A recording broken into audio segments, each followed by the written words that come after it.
Thank you. All right, we want to drill this conversation deeper by looking also at the Mao controversy. And of course, we had from, yes, one of our panelists saying, yes, someone was saying that, yeah, the rains come from the sky and not from the forest. Are they flip-flopping on this, right? Are they double-speaking, or are they really speaking for both sides of the mouth? Let's just listen in to some of the bites that we've had from, the years yonder.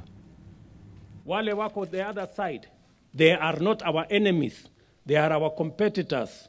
Jameni, kwa heshima, there is always another contest. Sisi wana NASA tuko pamoja. Sio ile pamoja ya Jubilee.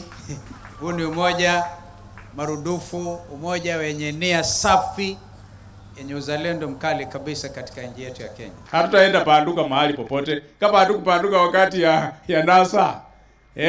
Tulipaki na wewe kwa Jubilee, na sisi ni wajumbe wa Jubilee, na tutaenda tuhakikishe tumekuweka baada ya Uhuru kuretire. Sisi tunakuweka hapo State House. I'm a reasonable person, and I'm ready to walk the reasonable path. Wycliffe Musalia Mudavadi should continue to steer this region unabated. But some of the people throwing mud and speaking recklessly, what have they actually put in to create that NASA? Moses, I'm sorry, I will never in my lifetime support Honorable Musalia Mudavadi.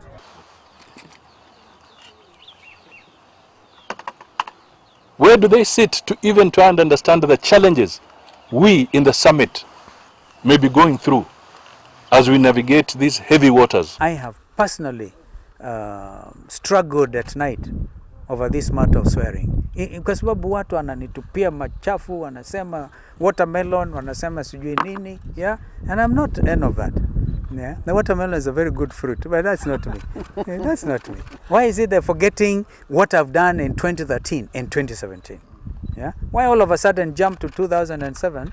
Yeah? Even then, it was my right to run for presidency. Let us process the reality. And as we process the reality, now let us move forward. I am a dedicated NASA player. Well, I do apologize for that particular bite, but now my panelists are saying that's a topic that we should discuss instead of Mao.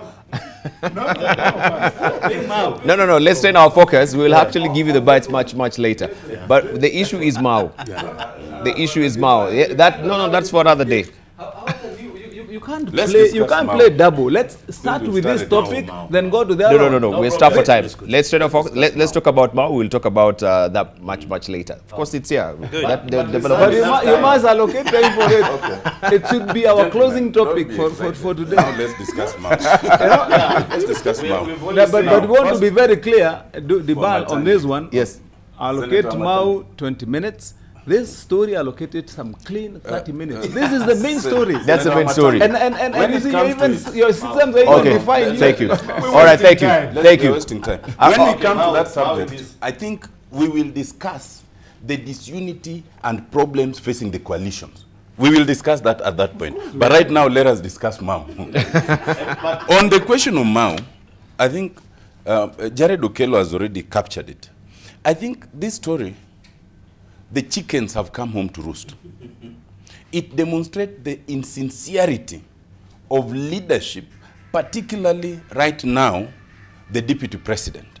You remember this story of Mao essentially cost Raila Odinga the presidency when he stood firm and said that the water tower that is Mao must be protected.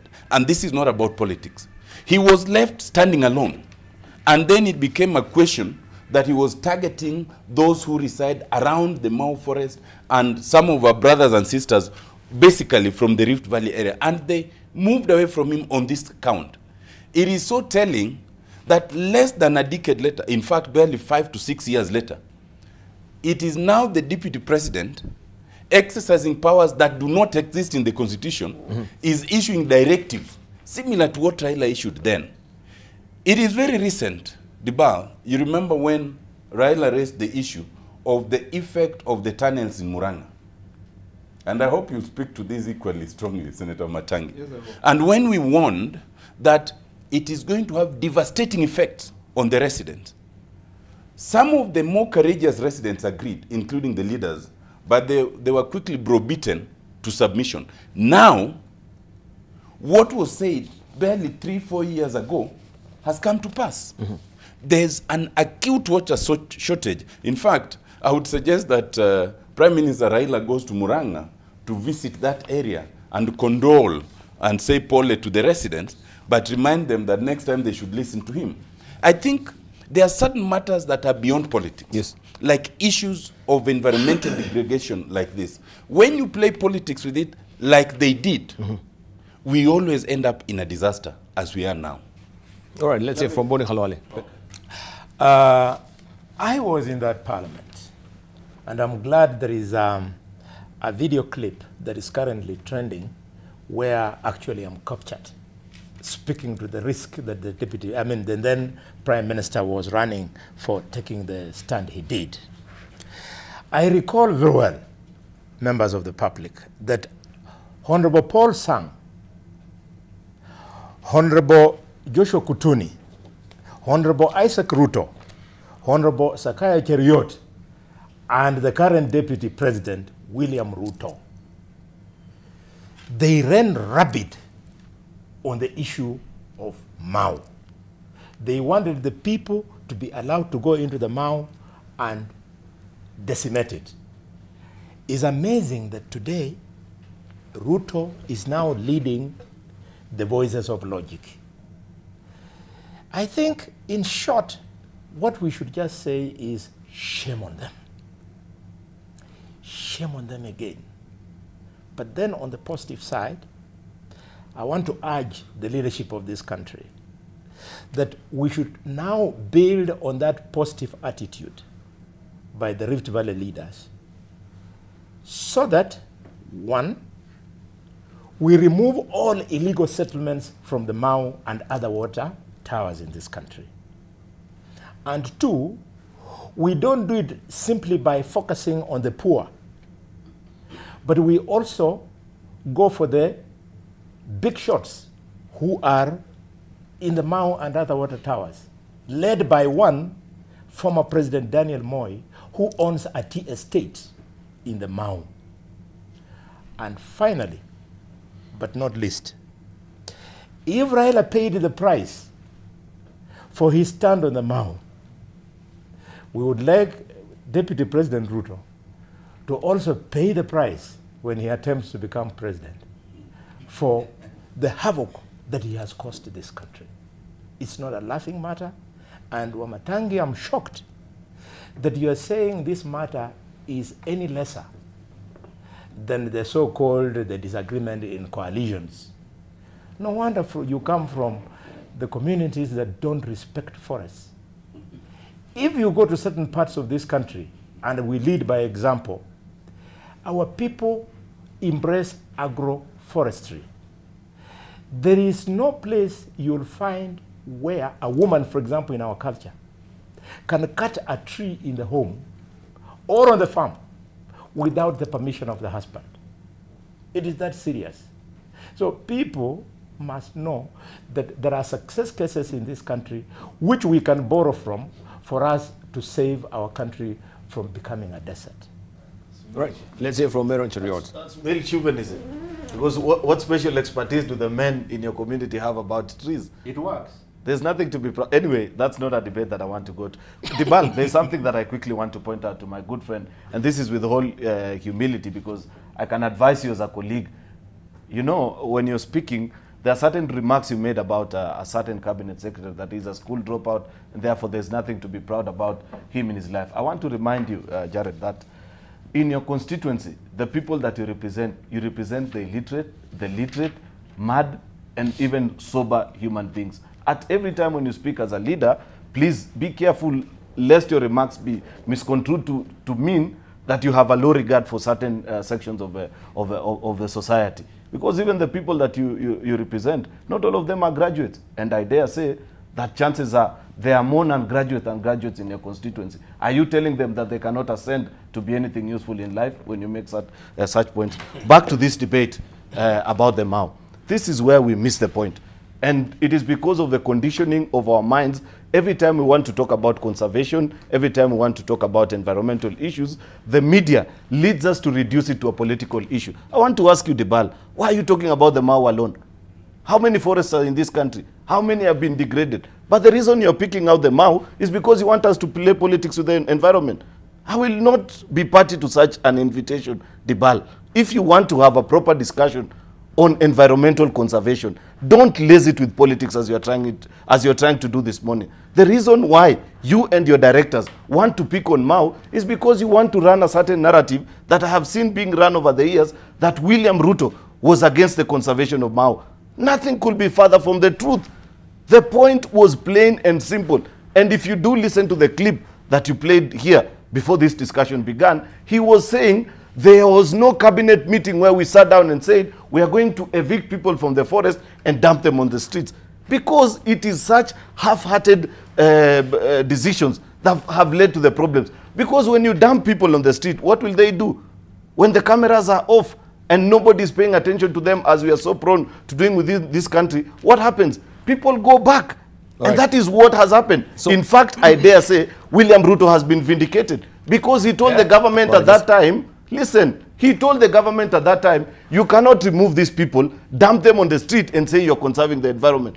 If you want to conserve the Mau, what a properly thinking government that Boni Halwale you are part of, and you should be ashamed that you made such an unwise move. You should have removed these people, closed up the forest, ensure that it is properly reinforced, and find them somewhere where they can set up their homes. But because you left them on the streets, what happened? They went back to the forest and continued doing what they are doing. All right, from your own estimation, just a moment, from your own estimation, what would have been the wisest of fashion to actually treat this particular... I have just said it, if you are listening to me. No, I'm listening to you. But of course, that is where we have the, the tripping wires in the Mau. This is where... Listen, Debal, the wise thing that should have been done, and I want to tell even the current government, because I see Jubilee may also make the same mistake that the coalition government made, is when you make the kind of declarations that are being made right now, where you're saying we are closing up logging and believe that that will be the end. You've got to follow your words with enough resources to do this.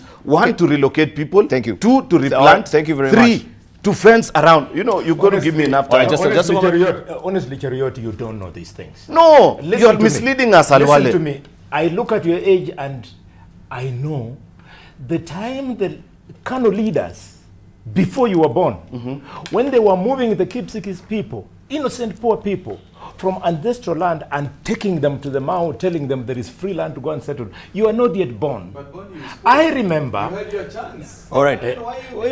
You said the other things you would have said. You are not the arbiter. Okay, thank you. He was only replying. Relax. Bonnie, thank you. Have thank you. Thank you, Bonnie. All right. I'm really. All right, Bonnie. All right. Thank you.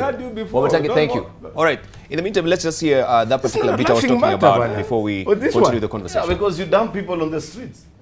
They went back. It's your leader. Take away, sweep away elephants.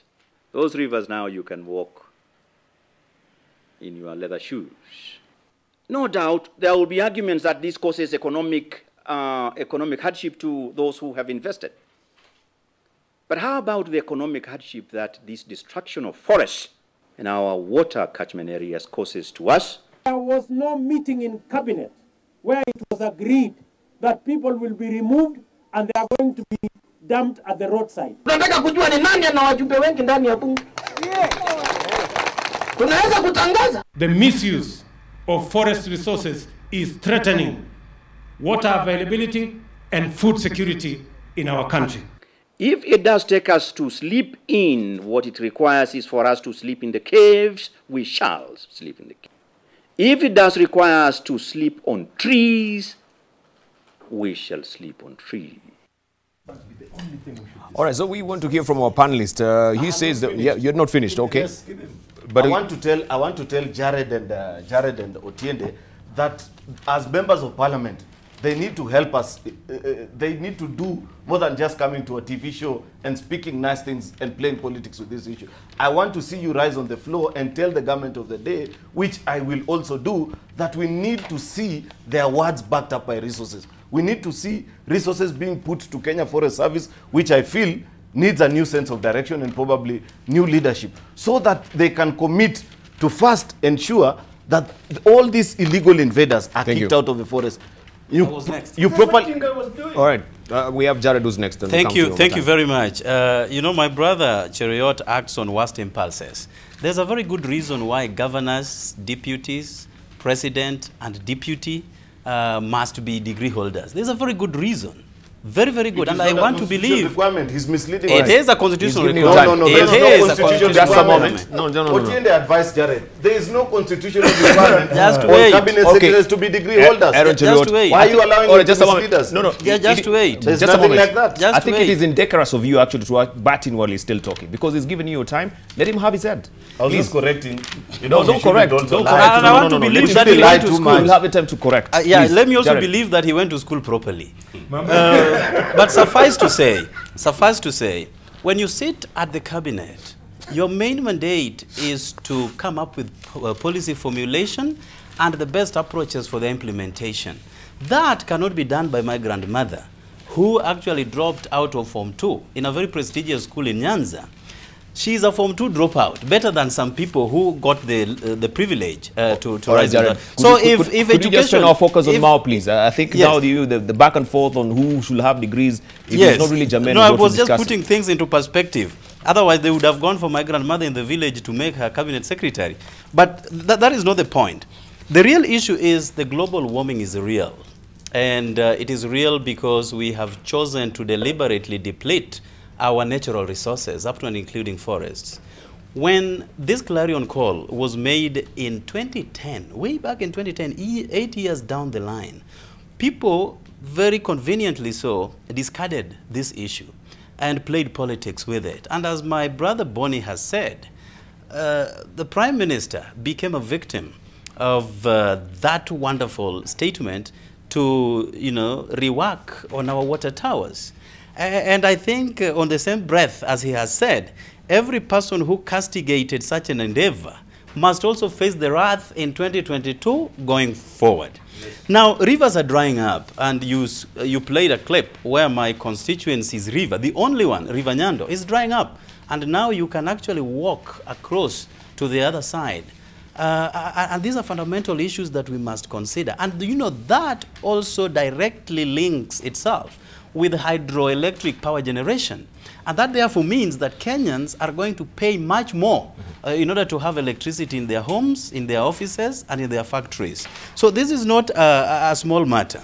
Now we know that logging has been the major contributor. You talk of grazing along in the Mau forest, and you wonder how a community would have animals' lives at the higher echelons than human life. And if allowing grazing in the wetlands of Mau Forest, and by the way, Mau Forest was my thesis when I was doing my master's, conservation of the Mau Forest, and that is way back, many years. So I and Raila Odinga could predict that there would be potential danger way back in 2010. So we need to, as a community, therefore, look very seriously. If it is about human greed that has contributed to this, which is clearing of forests to grow wheat, or people just want to grab parcels of land for their own self-aggrandizement. You talk about logging, which is a very common phenomenon in the country at the moment. Let us sit down as a nation and address these fundamental issues. Honorable Cheriot has challenged Dr. Otiende Amolo and myself to go into parliament and help salvage their skin. Because they are facing the wrath now, both at the national level and at the community level. But let me promise him, because I love him, that I will do whatever is humanly possible to present bills that will address these issues of water towers. So that's a deal, okay? Please plant trees in your constituency as well. Lead such efforts. We don't have any issue. We don't have any problem. All right, thank you. Let's hear from Wamatangi as we're winding up on that, then we move on to other issues as well. Yes, and thank you for that promise that we are moving on to other Yes, issues. we are. I know what is other issues which please. The reason why I raised the other issues, because I thought you wanted to give these guys an exit from addressing the main issue. But Dibal, I want to confirm that indeed, contrary to what some of my colleagues here thought, that I do not, or we don't hold this issue of the problem that the country is facing right now, seriously. And I want to confirm and say what Senator Cheruiyot exactly started with is the problem that we're having. Because I mean, we sleep, drink, eat, and live politics in everything. And you know, it is when you have this kind of debate that you miss noble people like Wangari Maathai. And you remember what has been written even in international press, that a lady like Wangari Maathai gets honored in capitals abroad for the work that she did, other than in her own country. And I remember vividly some images that were broadcast live here when Wangari Maathai was shedding blood in Uhuru Park.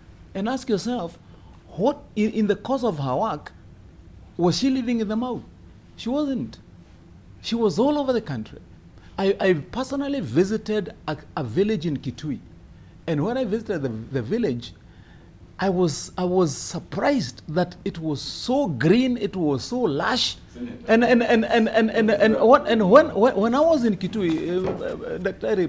please, I want. Say what you want to say. Getting around the issue. I want you to keep your cool, because nice. you have been I thought you have already graduated, although you came after us. But let's have a manual for the newcomers. And you can have a revision also, a revision manual for those who failed in elementary behavior. Like come to Mau. But anyway, Uhuru Park is going please come to Mau. Okay. There's a request from the house to come to Mau. Come to Mau. That is where I'm going. But I have to capture it exactly the way it is. I said, Dibal, that in Kitui, I visited a village which replicates what you expect to find in Mau. All over the country. It was like that, has been like that. When I asked a chief within that village in Kitui, how come that you're in the middle of a place that's a desert and you're so green and lush? He told me that we were visited by Wangari Maathai one time, many years ago. And when she came here, she introduced us into a program, which we took seriously and planted trees. So I want to say to this gentleman that this is not about the utterances of what one person may have said and misconstrued or altered. Let me first finish, Dibal, my friend. Why are you cutting me short before I've even made half my point? That playing politics with this does not get us anywhere. If you ask Boni Halwale, in his own background, where they have been felling trees and having them taken to their factories in Pan Paper and where, how many trees do you plant yourself? Ask Otiende Amolo in his own village, how many trees have you planted? What kind of drive have you had around your place to get people to plant trees? This is the whole story. And also we must remember that the whole theory about global warming, yes, it is about conserving our water towers, which are all over the country, including in my region, in Mount Kenya. But also, global warming has got other perspectives, other issues that we must address, including carbon emissions. I mean, you look at our roads right now. Thank you. They are packed with vehicles. Do we ask ourselves, what measures are we taking? So the debate, the discussion on what is happening to this country right now is a bigger debate than what we are trying to say right now. It is not about politics. It's not about individuals. It is about initiative of each person to know that it is the responsibility of you and me to go and plant trees, conserve our environment, invest in green energy, and ensure that we do what we have to do. Like I've said, including curbing carbon emissions into the atmosphere. That's how we can get back our land and our glory. Well,